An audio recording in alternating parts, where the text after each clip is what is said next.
Hi, my name is Cramer, and at 5 seconds, I will give myself 15 seconds to read the quotations. And go.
Even though this film is one of the most iconic ones out there, I still cannot help to feel that others doubt it seriously.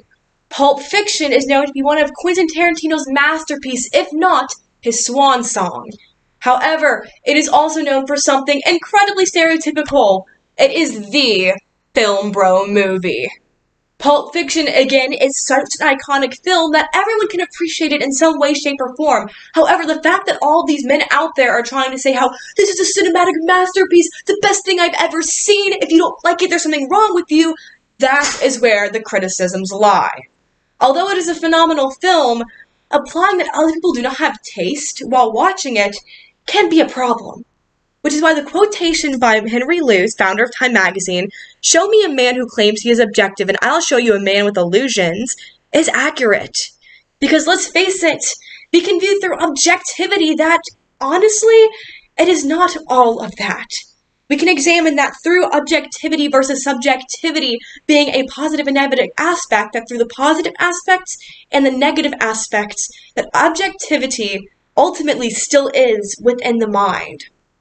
First off, we can go through the positive aspects of objectivity. Objectivity versus subjectivity is something everyone learns about. Your subjective versus objective thoughts. Subjective, we learn, is what you believe and what your internal thoughts to be. However, objective is what's usually the opinion of others out there. And typically with objective and subjective, there's plenty of criticisms. However, there's also plenty of positives, which we can examine through Everything Everywhere All at Once and Andrew Tate. Everything Everywhere All at Once swept the year of 2022 when it came out. In fact, it is slated to win 3 or maybe 4 Academy Awards at the least. This film really is a phenomenal masterpiece, and everyone can appreciate a part of it. There are criticisms, however, the objective about this film is that it is a good one. And the fact that it has a type of Asian and queer representation is a positive aspect. But the movie that has such a positive background, bringing such a positivity towards people being objectively a good movie, is a phenomenal thing. However, moving on to the opposite side of the objective opinion being positive, Andrew Tate. Andrew Tate swept news headlines specifically in 2022 for his less than stellar conversations about women, including if a woman gets raped, then they should pay for their husband or pay for the man. He is a horrible human being. And the one positive aspect about it is that everyone objectively agrees with that statement. In fact, he went to prison for literally trying to trash talk a 19-year-old girl. I don't know what his aim was there, but it definitely didn't shoot straight. So even though Andrew Tate is a negative aspect in some sense to people, it is positive objectivity because everyone agrees with the statement that he is not a good human being. So, through objectivity being positive, we can examine that through Andrew Tate and Everything Everywhere All at Once, that sometimes objective truths can be a good thing. However, we want the negative aspect of objectivity, where it can blend with subjectivity. Although they're supposed to be two completely different identities, they tend to be merged together after something is complained about. We can examine this through Twitter as well as Kelly Marie Tran. There's no easy way to say this. Twitter, actually, I lie. This is an easy way to say. Twitter, although a social media platform that many people enjoy, is considered a negative aspect. There are so many negative parts of Twitter. At one point, I deleted Twitter because I was so sick of hearing all these negative aspects. In fact, a lot of people online there who objectively agree with one another and think that this is the truth will go on to spread this kind of information and bring everyone down. And we can piggyback off of Twitter too, Kelly Marie Tran.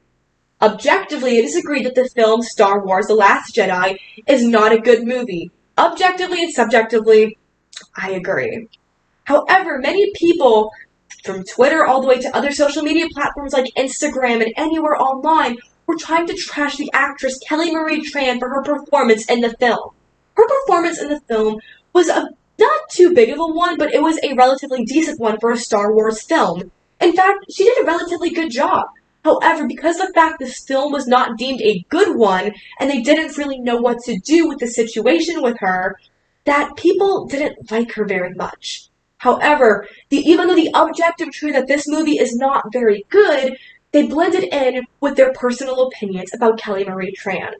The actress didn't do anything wrong. However, her being Asian apparently influenced other people, and that caused them to bring out their racist roots. Even though she did a fantastic job in the film with the little time she had, even though the film is objectively bad, that is the reason it could have brought her down. So through Kelly Marie Tran, as well as Twitter, we can examine that sometimes the objective truth can be a negative aspect. Through the negative aspect and positive aspects, we can confirm that Show Me a Man Who Claims He is Objective and I'll Show You a Man with Illusions by Henry Luce is accurate. So objectivity and subjectivity blend together from time to time, and we have to understand that they need to be separate entities. And although Pulp Fiction is a good movie, people need to shut their mouths sometimes.